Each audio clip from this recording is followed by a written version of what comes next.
Hello, everybody, and welcome to Friday at midday, which means one thing and one thing only. It's Wow Ergonomics, and it's just me today.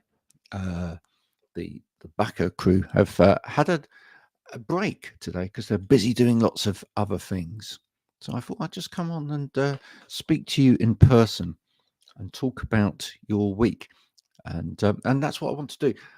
If you are watching, if you are listening today, and you're thinking, okay, what's he going to talk about?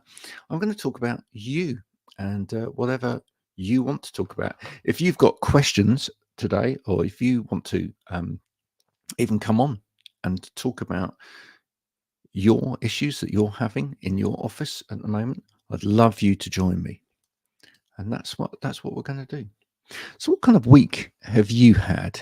Has it? Are you finding actually at this time of the year that it's it's a weird kind of time because we're heading towards Christmas when I think most people would say that they kind of wind down.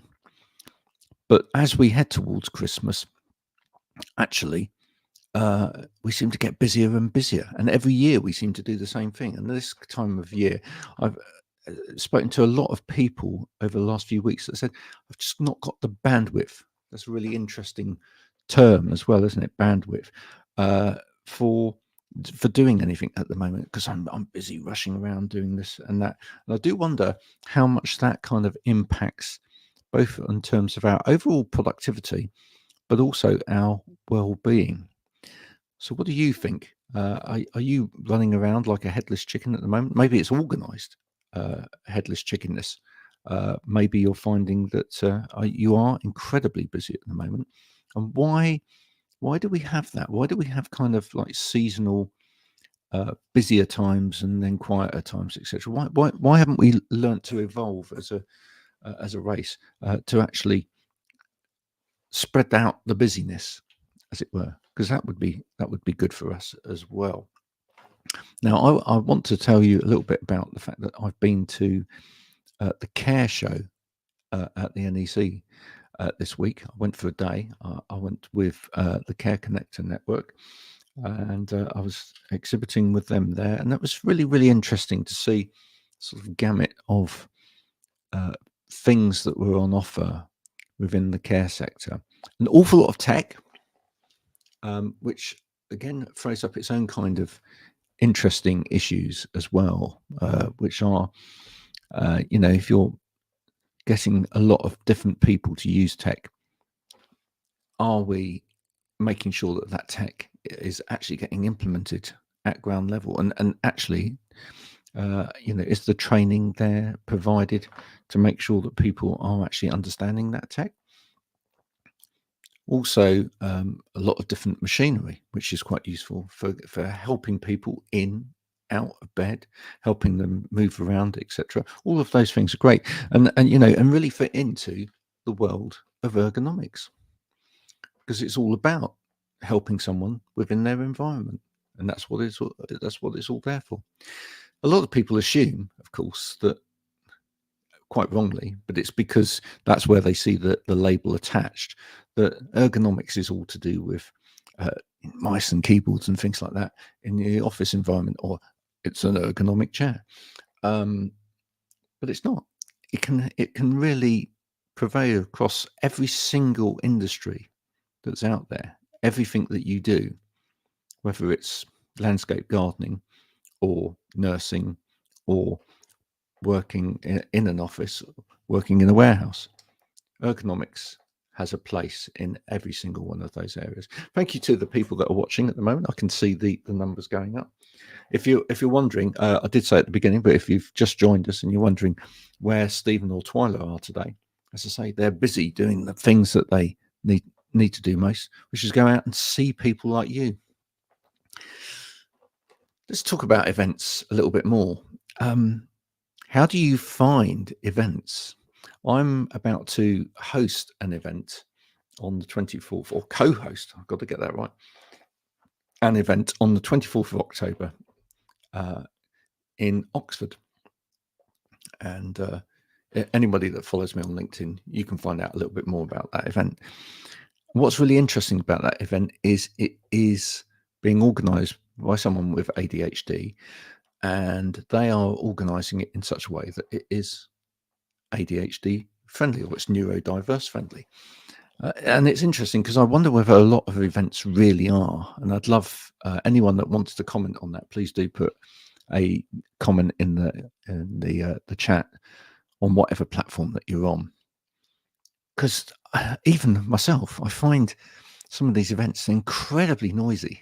You can't, if you try and take a telephone call in the middle of an exhibition hall, you really can't. You end up doing this and trying to listen intently, or have to try and walk away and find any kind of space with a modicum of peace and quiet.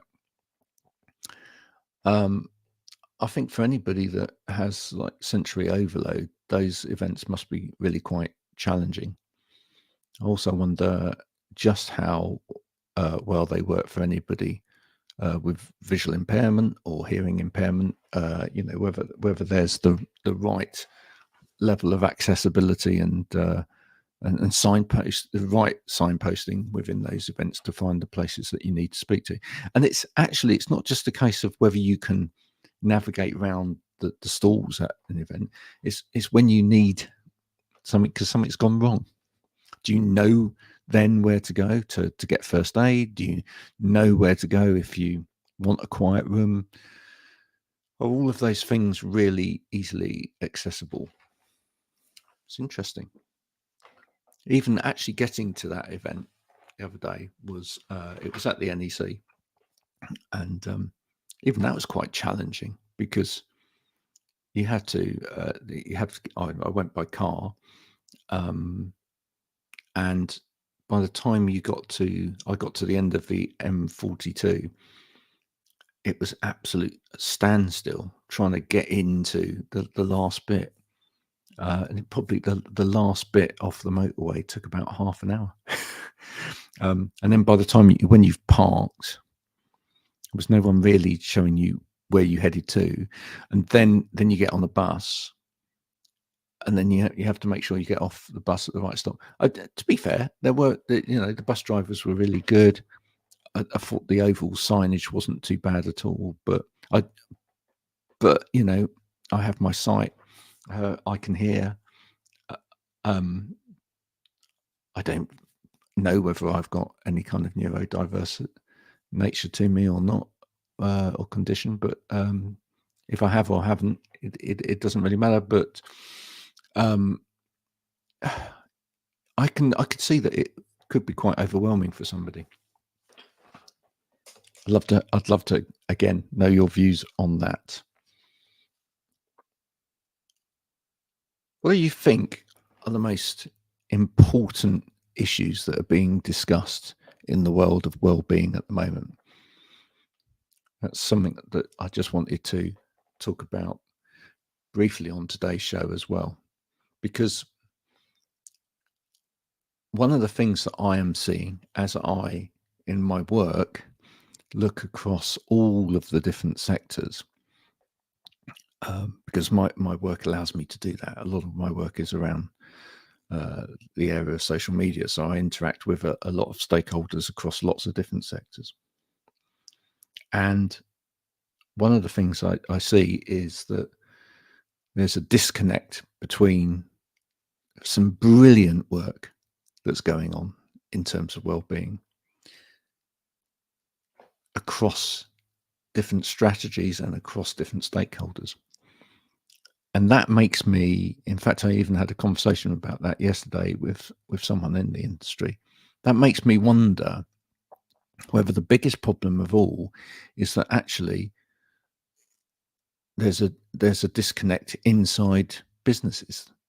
So they might actually be doing work to support employees at different levels with different conditions, etc. But it might be different groups of people, experts coming in and doing all of this different work. Do they talk to each other? You know, you might be supporting one person, but it might be various companies or various people supporting that one person? Do those professionals then consult with each other? Do they talk with each other? Do is there any kind of joined up approach to any of that support? And then does that lead to problems because money is spent one place here on someone, but then they can't access money elsewhere, or one person's solution or approach might actually contradict another person's approach? Whereas if it's talked about in the first place, if it's understood what everybody's thinking before you actually apply a solution, then actually you could actually have a better resolution, maybe. So I'd love to know. I'd love to know your thoughts on that. But I think that's possibly one of the biggest problems that's out there at the moment, is a lack of joined up approach to the whole area of well-being. What do you think? With that as well, I brought this up this morning on my LinkedIn poll post, which I do every Friday, or every day. In fact, I do a poll post, but Fridays ones in particular, if I can, I try and have an element about well-being. And it had to note that yesterday was World Mental Health Day. And I think it's with these days, with these special days that are out there, I think it's important that we have awareness. Let me say that. And, absolutely do I think that we need more awareness, continued awareness around people's mental health and supporting people with mental health conditions. Totally, because we're not completely there yet. Probably never will be. So I, on the one hand, fully appreciate that it's really important that we have things that make us aware, if we're not aware, of different conditions, different subsets of society that are perhaps not treated justly or equally, to make more balance within society, make more balance within our own viewpoint, raise awareness for action that needs to be taken for change. All of those things are really good. So on the one hand, I can see the absolute benefit of having awareness days. But on the other hand, especially as someone that sits in the marketing world, I also know that there's a danger that exists within that, which is that people just want to jump on the bandwagon.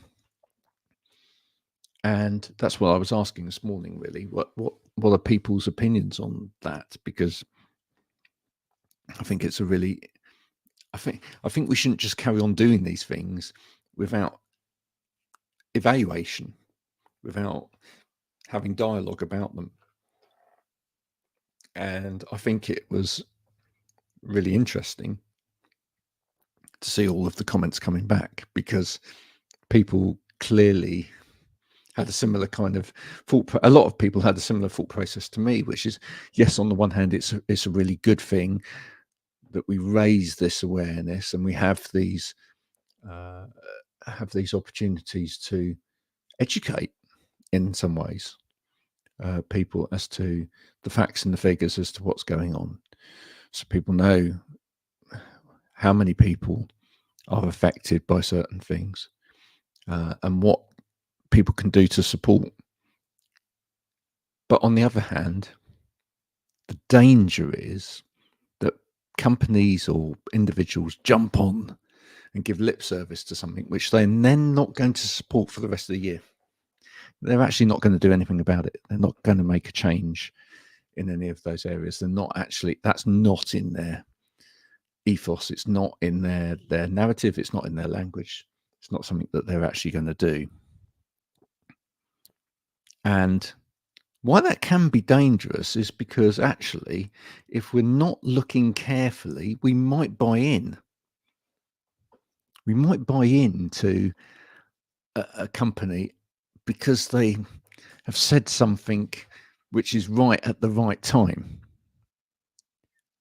And so what I'd say is that what we really must make sure that we do is we look very carefully at what people are saying, their behaviors, their company narrative, their mission, their purpose, etc., and how that is displayed 365 days of the year, not just on one day.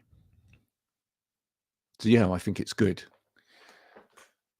that we have days like World Mental Health Day, but I would always be asking the question, what's that company that says they're supporting it on that day? What are they doing to make a change, be progressive, even disruptive, if need be, the rest of the year round on that topic? Because, and actually, if they are just jumping on the bandwagon, perhaps we should call them out on it as well. Perhaps. I'd love to know what you think on that.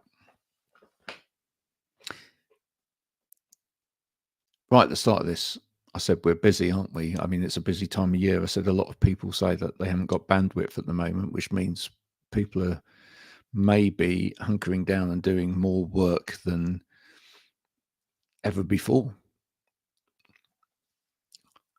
As we get towards now the end of 2024, I just encourage you to do a little bit of a reflection on 2024 in terms of your work and your well-being. Are you doing more work than you were in 2023? Are you doing more of a kind of work in 2024 than you were in 2023? How has that work that you're doing impacted on your well-being? Are you moving less than you were in 2023? Are you moving more? Perhaps your job is more physical than it used to be. Are you driving more? So are you sitting in a car for more time than you were last year? If you're doing that, if you're making change, if you've made changes to the way that you work or the type of work that you're doing over the past year, have you had any training within the past year to equip you in terms of doing that kind of work safely? It might be that the kind of work that you're now doing actually is more stressful than the work that you were doing last year. Might be more free. You might actually feel more relaxed coming into Christmas 2024 than you did at the end of 2023. If you are feeling more stressed, again, are you talking to anybody about that? Are you working on that with yourself? It's good to think. This is a good time of the year, I think, that you hear people say at this sort of time of year, it's a good time to reflect on your business in terms of finance and in terms of your plans and your business plan for the next year, etc. Maybe thinking about it in terms of your own health and well-being. And I need to do that as much as you do as well out there. It's maybe a great plan as well. Because otherwise, what are we doing? Otherwise, we're storing up problems that are going to come out in 2025. We're storing up problems where we're going to be off ill. We're going to have a breakdown. We're going to burn out. So now's the time to buy ice cream, as they used to say in the cinema. But actually, it's not the time to buy ice cream. It's time to look after yourself and actually stop and think about what change has maybe happened in your work over the past year. I'm going to keep today's quite short because it's just me, and you don't want to listen to me on my own for half an hour or so. Or maybe you do. If you do, put that in the comments because I'd love to show someone else when they when we come to review this episode. But I just want you to think about, as we are going to take WOW into 2025, what topics would you like us to cover? We have covered now, I think we've been going for about 3 years, something like that. 3, maybe even 4 years. And we've covered an absolute gamut of everything to do with office culture and well-being, with a tinge of ergonomics as well. And on WOW Ergonomics, we've had some amazing guests that have gone across the spectrum. I've got a guest lined up for next week who I think you'll really enjoy. It's all about the Z's, sleep. So look, if you're struggling with sleep, next week's one is the one to come and take part on. But what would you like to see us cover in WOW Ergonomics going forward? If you've got something, a subject you'd like us to cover, whether it's neurodiversity in the workplace, whether it's how do we encourage more exercise in the office, whether it's even down to, we'd like you to take a look at things that we don't understand, like products we don't understand, ergonomic with a quote in quotation marks, that are or supposedly ergonomic products that we don't understand, and we'd like you to have a look at them and give your opinion on them. I'd love to hear from you. Thank you very much, Linda, who's listening. Great reminder. We all need to evaluate where we are stress-wise as well as business-wise. We really do. We really do, Linda, because otherwise we will find ourselves running up that hill, as Kate Bush said. Let me ask you this as a kind of final flurry for today as well. Within your business week, one of the things that people say to me is they say, I haven't got time for. And so often when I start looking at it, because one of the things I help people do is I help them sort of look at the bigger picture, the big business plan, and prioritize maybe what they don't think should be a priority within their business. But actually, I can see that it is, because I'm looking at this as opposed to, he said, for all of the people that are listening, holding his hands out wide, as opposed to the smaller picture, which quite often people get wrapped up in when they're working in a business. And I just want you to think about, have you thought about your priorities in your business as well for 2025? Have you even, when was the last time you even went back to your purpose and your mission? And because maybe sometimes we get busy in business because we are busy doing the stuff that's just come through the door, as opposed to the stuff that makes us happy. And here's my challenge for everybody that's out there. Even though I'm really busy, and I am really busy, I still make time during the week to do a podcast. I don't get me wrong, I love doing WOW, and I love doing all of the podcasts that I'm involved with, but I still make time to do a piece of work, a podcast, which is purely for me.